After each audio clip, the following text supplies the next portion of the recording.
So today I am proposing to take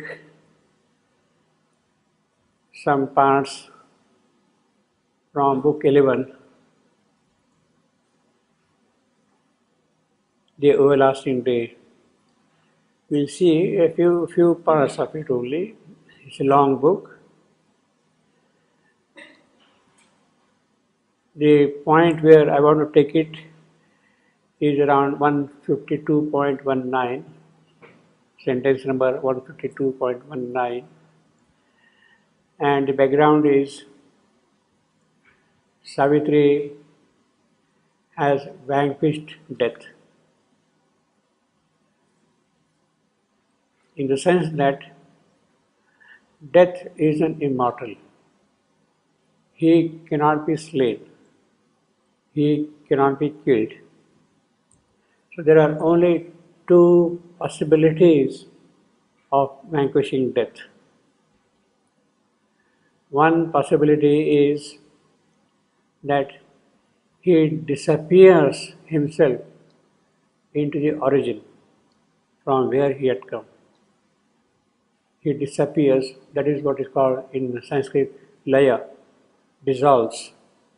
He disappears from where he had come. The other possibility is that he is transformed into his true self. What he is, that he becomes. That is what the term vanquishing death would mean. See, Ashwapati, had approached the Divine Mother. He saw the problem of this creation, that things were not moving forward in the divine direction. Things kind of got stuck. It was an impasse, deadlock.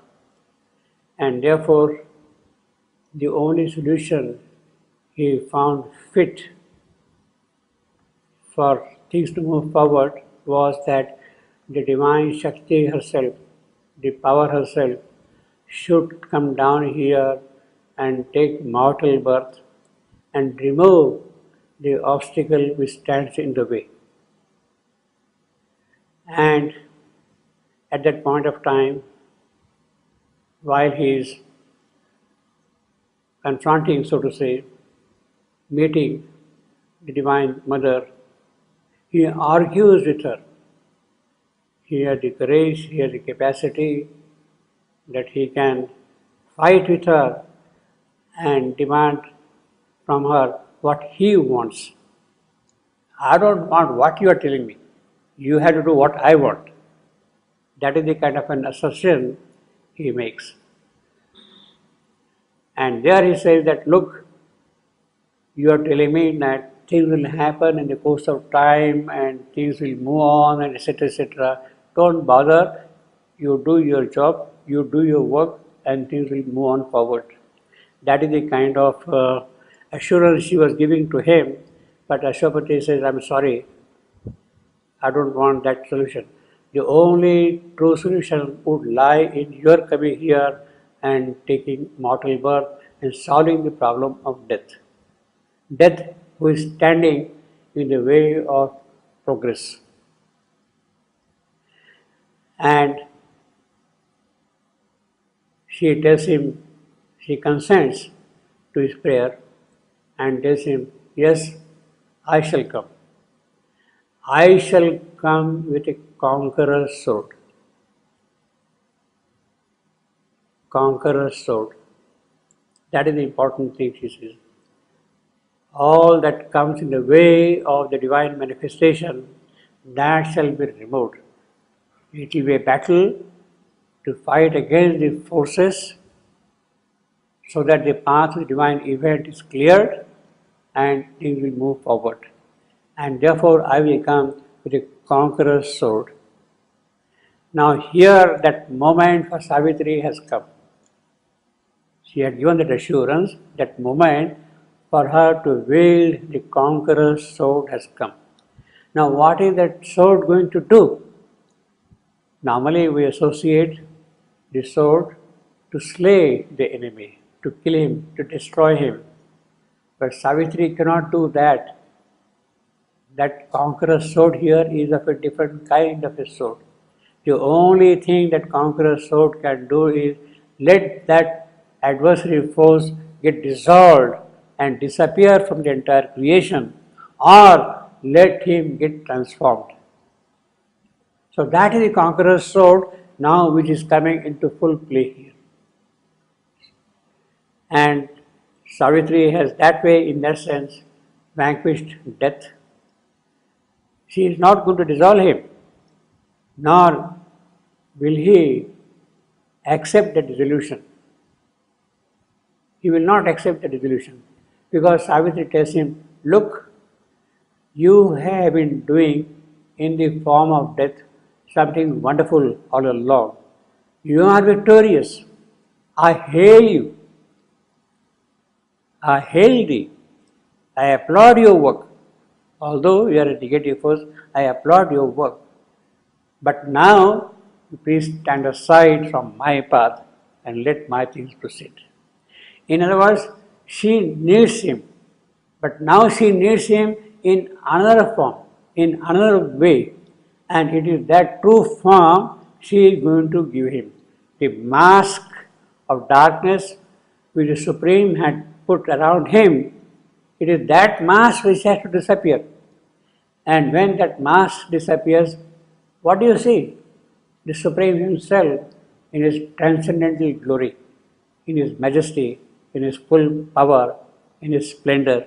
That is what you see, the true Supreme. And it is that now which death is here. Death is now in front of Savitri in his true form. In fact, according to the Indian tradition, death is called Vivasvana. Vivasvana is one of the sons, S-U-N, sons of the Supreme Mother herself, Vivasvana. And actually she has 12 sons, 12 Adityas.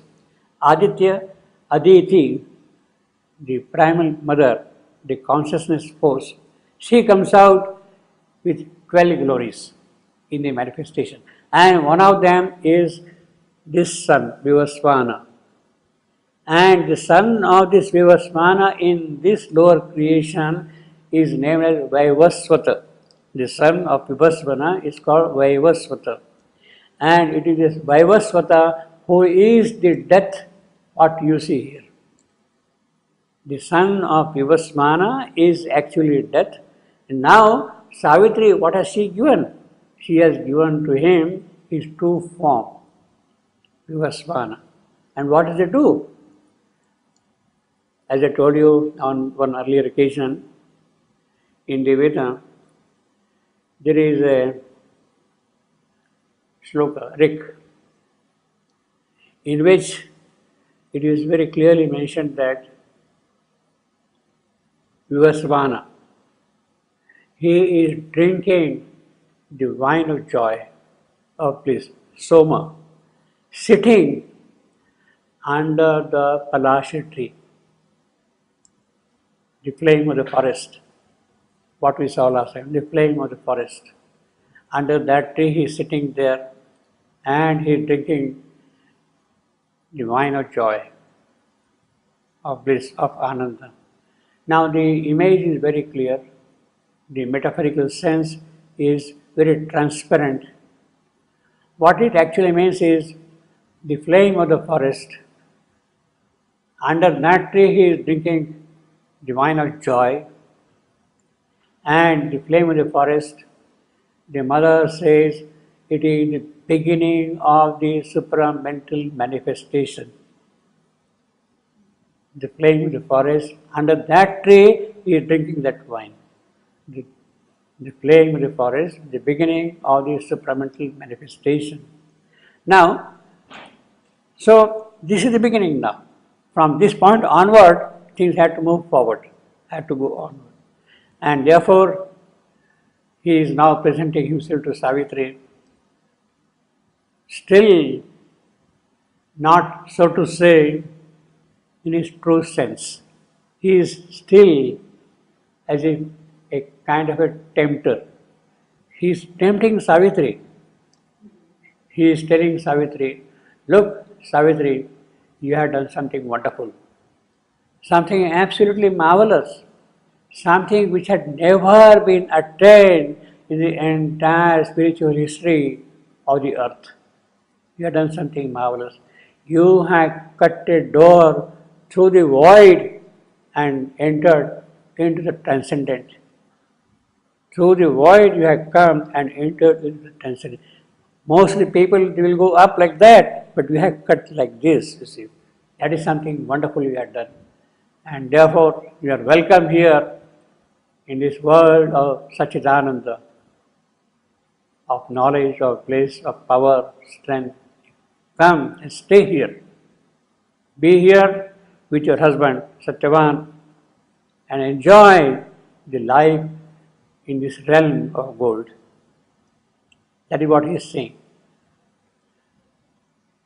He is tempting Savitri, so to say, as the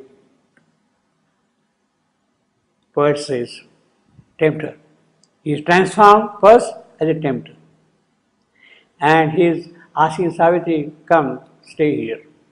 But Savitri says, I am sorry. I am not interested in those pleasures, in those joys, in that world of transcendental bliss and happiness and all that. They are not new to me. That is my home, and you are not really offering me something which is new, which I don't know. I belong to that world. What are you offering? In that sense, you see, I am not interested in that thing. Whatever I want for the sake of the soul of the earth, not for myself. I don't need Satyavan for myself. We have been always together. Nobody can separate us. We have been always together. We have been always together.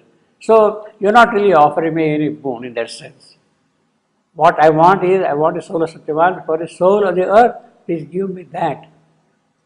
That is her thrust of argument. Now again, here you see that capacity of Savitri. She had taken the human birth. She has developed such yogic power in her that she can challenge even the divine. That is what Ashwapati had done earlier.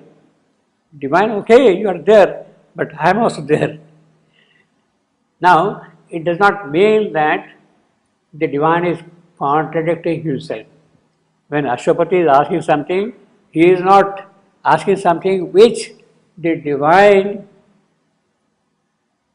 is taking as a kind of an offense. When Savitri is asking, the divine is not taking as a kind of an offense at all, you see. It is not a debate in that sense also.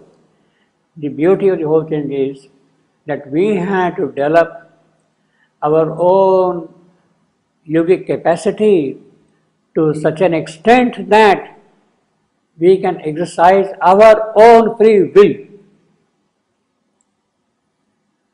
My free will is I want to do this one. My free will is I want to do whatever I want to do for the sake of the earth. That is my will.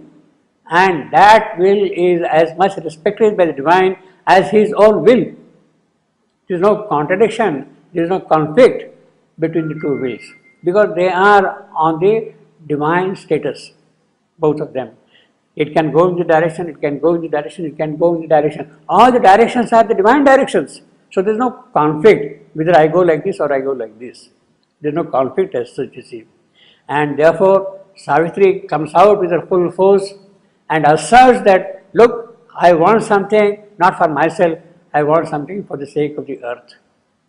And the divine is in that sense pleased that Savitri could exercise her own free will. That is the true nature of the free will. That is really the free will. You see. Otherwise, most of the time we are constrained by the forces of nature and we call it free will. We are not. I say that I like this food or that food. It is not my liking. It is my nature which has made me like this or like that. It's not really my free will, you see, in that sense.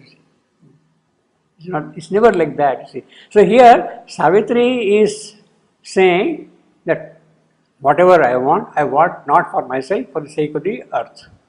That is her whole assertion here. And in fact, that is really the conqueror's soul. That you can exercise yourself fully. Now, the Divine Supreme is dissuading Savitri to begin with. Dissuading not that as if he does not know what Savitri is going to reply. Perhaps he knows it also. What Savitri is going to reply, he knows it also.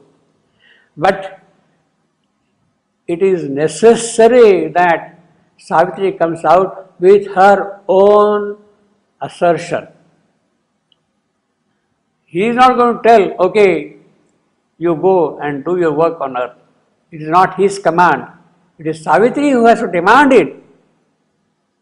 And then the demand is satisfied. It is not a command. She has to make a demand. Because when you make an assertion, then it becomes a kind of a concrete thing here. It is not that my will, therefore the divine will come on the earth and do things. It is the will of the earth which has to ask for that boon. And then the sanction comes from above, you see. So therefore Savitri has to come out with that will. And that is what, in a certain sense, the divine is kind of working out.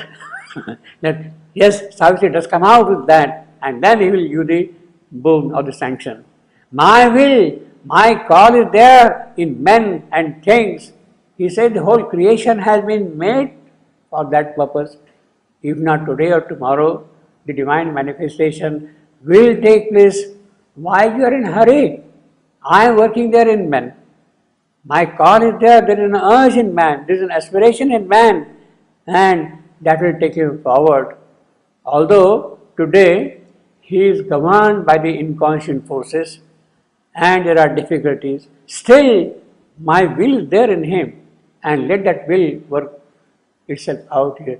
My will, my call is there in men and things, but the inconscient lies at the world's grey back and draws to its breast of night and death and sleep. So, yes, my will is working in man, but man is tied with inconscience, and it is that inconscience which is holding him back.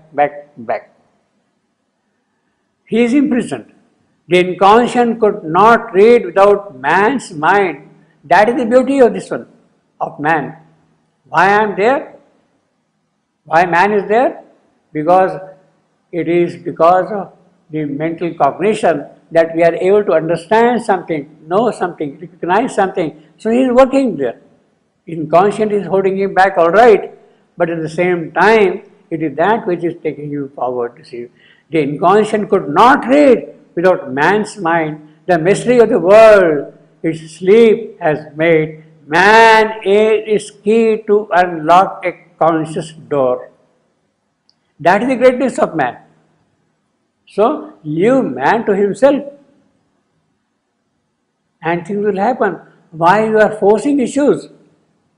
That is what Savitri is told. But still, it holds him dangled in its grasp. He seeks through words and images the truth, man, and poring on surfaces and brute outsides of dipping cautious feet in shallow seas, even his knowledge is an ignorance. Well, you are walking in the cautiously in the seas, but our knowledge is after all knowledge of ignorance. He is barred out from his own inner depths. That is the problem, difficulty with man. He cannot look on the face of the unknown, and you want to force unknown on him. He is not ready. You are too eager. You are too quick in asserting things. He is barred out. How shall he see with the omniscience eye? How shall he will with the omnipotence force? You want the divine to come here Has man that kind of a capacity to look with the omniscient's eyes, to do things with the omniscient's force? He does not have. And then what are you trying to do? It will be perhaps even disastrous if you force issues like that.